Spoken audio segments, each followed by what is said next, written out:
ওরা রে যে রে নিশি যে প্রভাত হয়ে গেল, তোর বধূ আর আসবে না, তোর বধূ আর আসবে না। তার জন্য অপেক্ষা করছিস। যে রে আর যে নিশি নীরা রে, এবার যে প্রভাত হয়ে এলো। সারা রাত্রি ধরে আমার রাধা রানী মধুর জন্য অপেক্ষা করে।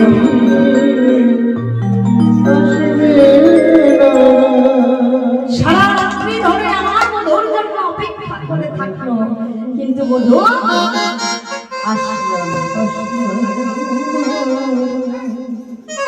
রাধা রানী ওই বাসন সজ্জা সাজিয়ে সেইখানে বসে রইল, মান করে বসে থাকল।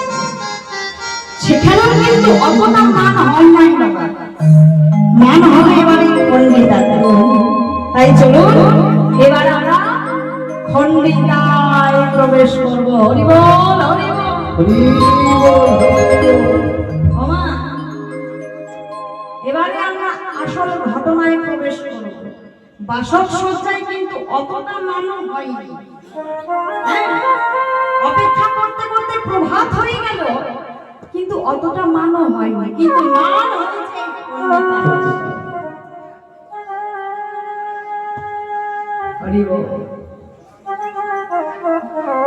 এই যে আমার রাধা রানী আয়ার ধরনী হয়ে আসছে। কেন ও মায়েরা, আমার রাধা রানী যে আয়ান ধরনী হয়ে আসলেন কেন? তার কারণ হচ্ছে সেই সত্য যুগে যেতে হবে। অভিমন্যু নামক এক ঋষি, অভিমন্যু নামক এক ঋষি। কোন ঋষি বললাম? অভিমন্যু। প্রত্যেক দিন ধ্যান করে ভগবানকে সন্তুষ্ট করেছিলেন। তখন ভগবান নারায়ণ বলেছিলেন, অভিমন্যু, আমি তোমার সাধনায় সন্তুষ্ট হয়েছি। এবার বলো, তুমি আমার কাছে কি চাও? যেই নাই কথা বলেছি, অভিমন্যু বলছে, দয়াময়, আমি তোমার সাক্ষাৎ পেয়েছি। আমি তোমার কাছে কি চাই জানো? তুমি যদি আমাকে কিছু দিতে চাও, তাহলে তোমার লক্ষ্মীকে আমার গৃহে করে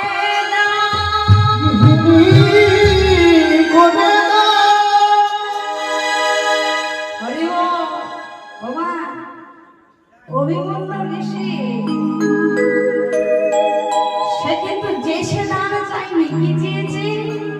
প্রভু নারায়ণের কাছে লক্ষ্মী দেবীকে চেয়েছে। এ কি কম ব্যাপার?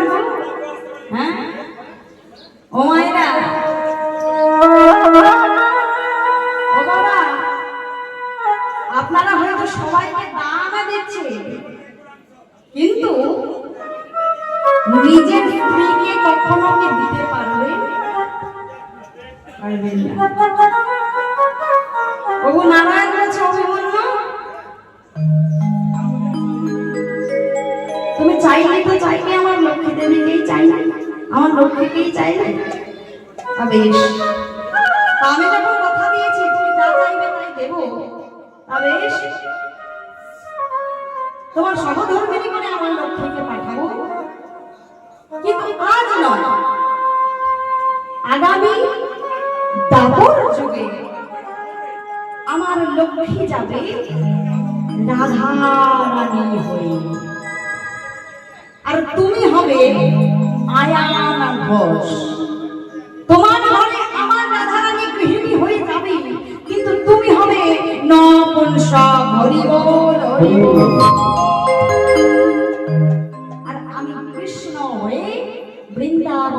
রাধারানীর সঙ্গে লীলা করব। হরি বল হরি বল।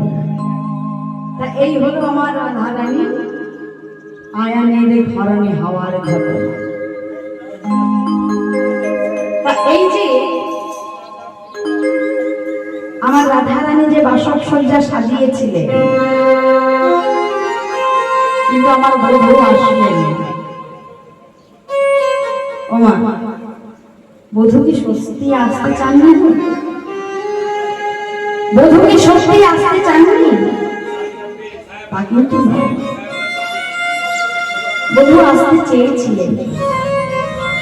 বধূ সেই ঘর থেকে বেরিয়েও ছিলেন, তিনি আসতে পারেননি, তার তো একটু দোষ আছে, কিন্তু সম্পূর্ণ দোষ কিন্তু তার ছিল না। ঠিক সময় মতো তিনি গভীর রাত্রিতে ঘর থেকে বেরিয়েছেন, কিন্তু যেই সময় যেই পথ দিয়ে সেই কুঞ্জে প্রবেশ করবে, রাধারানীর কুঞ্জে যে কেশর কুঞ্জ সাজিয়ে রেখেছিলেন রাধারানী, সেই কুঞ্জে প্রবেশ করতে গেলে আগে আরেকটি কুঞ্জ পার হতে হবে। কার কুঞ্জ? ও বাবা, কার কুঞ্জ গো? চন্দ্রাবলীর কুঞ্জ। তাহলে এই চন্দ্রাবলী কে? এই চন্দ্রাবলী হলো রাধারানীর আপন জাগ্রত বোন। হরি বল। চন্দ্র ভানুর কন্যা চন্দ্রাবলী। এই চন্দ্রাবলীও প্রত্যেক দিন কুঞ্জ সাজিয়ে বধূর জন্য অপেক্ষা করে।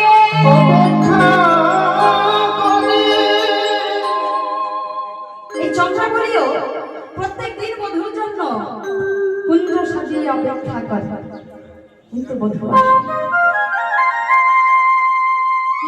আসে না। আজ যে কেশরগঞ্জে যাবে, কেশরগঞ্জে যেতে হলে ওই চন্দ্রাবলীর কুঞ্জ পার হয়েই যেতে হবে। এই চন্দ্রাবলী প্রিয় বান্ধবী ছিল বা দাসী ছিল, তার নাম কি? তার নাম হচ্ছে পদ্মা। সেই পদ্মা হচ্ছে চন্দ্রাবলীর হাড়ির খবর সব জানে। ওই যে বলে হাড়ির খবর সব জানে, খুঁটিনাটি সব জানে। তা পদ্মা কোন চাই? পদ্মা জানা? পদ্মা একবার রাজপথে দেখে আই না, আমার বধূ আসছে কিনা, একবার দেখে আই না। পদ্মা পদ্মা গেলের মতো বাড়ি বারবার পথে যাচ্ছে, আর দেখে আসে। আর ঠিক অমনি সময় আমার বধূ সে কেশরগঞ্জে যাবার জন্য এই পথ দিয়েই আসছে। যেই না এই পথ দিয়েই আসছে, আজ পথটা ভালো করে চেয়ে দেখছে, কি এই যে বধূ এদিক দিয়ে আসছে। পদ্মা ছুটতে ছুটতে গিয়ে বলছে, চন্দ্রাবলী, চন্দ্রাবলী, চন্দ্রাবলী, এই চন্দ্রাবলী, তুমি জানো যত কুঞ্জ সাজিয়ে রেখেছো, সেই আজই পথ দিয়ে আসছে।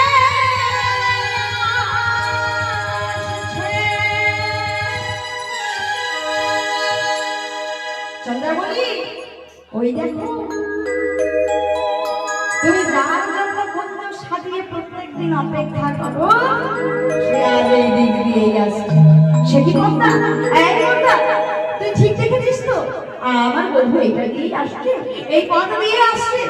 চল চল চল, একটি বার দেখে আসে, চল। এই বলে পদ্মা আর চন্দ্রাবলী পথে গিয়ে দেখছেন, হ্যাঁ বধূ এই দিক দিয়ে আসছে। গোবিন্দের কিন্তু ভয় আছে যে সামনেই তো চন্দ্রাবলী কুঞ্জ, সামনেই তো চন্দ্রাবলী কুঞ্জ, এই বধূর একটু ভয় আছে। আর নকুরকে বলছে, এই নকুর তুই এইটুকুটা পথ তুই বাজিস না। নকুর বলছে, আমার কাজ তো বাজা, আমি তো বাজাবো, আমি তো বাজবই। তা যেই লাইনে পথ দিয়ে যাচ্ছে চন্দ্রাবলী দিকে বলছে,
যেই না এমন ভাবে আজ চন্দ্রাবলী আজ বধূকে ধরে ফেলেছে। বধূ, আজ তোমায় পেয়েছি, কোথায় চললে বধূ? আমার কুঞ্জে না প্রবেশ করে কোথায় চললে? আমি যে তোমার জন্য কুঞ্জ সাজিয়ে অপেক্ষা করে আছি। বধূ, তুমি আমার কুঞ্জে চলে। ওমা, চন্দ্রাবলীর কুঞ্জে কি গেলে হবে গো? হ্যাঁ, গোবিন্দ যে আমার রাধারানীকে কথা দিয়ে এসেছে, গোবিন্দ যে আমার রাধারানীকে কথা দিয়ে এসেছে। চন্দ্রাবলীকে গোবিন্দ বলছে, গো চন্দ্রাবলী, আজ তুমি আমায় বাধা দিও না, তুমি আমায় বাধা দিও না। কেন জানো? আমি যে আমার রাধারানীকে কথা দিয়েছি, সে যে আমার জন্য অপেক্ষা করে রয়েছে। চন্দ্রাবলী, তুমি অপেক্ষা করো, তুমি আমায় এমন ভাবে বাধা দিও না, আমায় তুমি যেতে দাও। যেই নাই কথা বলেছে চন্দ্রা আমায় বলছে, ওগো বধূ, বধূ বলতে পারো বধূ,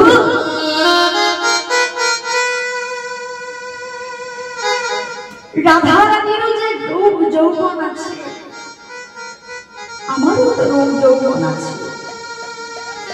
সেও তো রাজার মেয়ে, আমিও তো রাজার মেয়ে। বলতে পারো বধূ, তুমি কেন তার জন্য পাগল হয়েছ, কেন আমার জন্য পাগল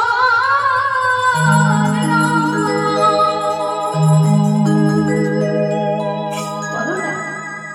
বলো না বধূ, তুমি রাধা রানীর জন্য পাগল হয়েছ, আমার জন্য নয়। আমিও যে তোমার জন্য কুঞ্জ সাজিয়ে বসে থাকি, কেন তুমি আমার জন্য পাগল হও না? কেন তুমি রাধা রানীর জন্য পাগল হয়েছ? বধূ, শুনেছি তুমি নাকি ভক্তের ভগবান, তুমি নাকি ভক্তের ডাকে সাড়া দাও।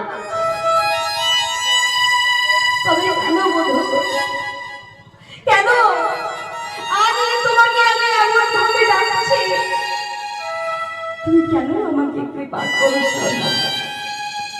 বলো না বধূ, বলো না বধূ, যদি তুমি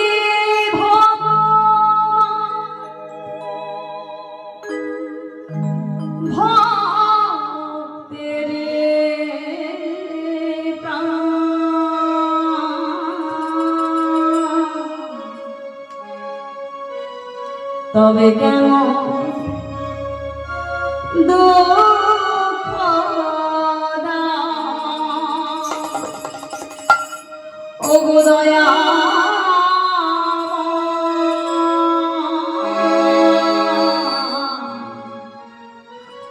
তবে কেন দুঃখ দাও, যদি তুমি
বলছি ওগো বধূ গো, বধূ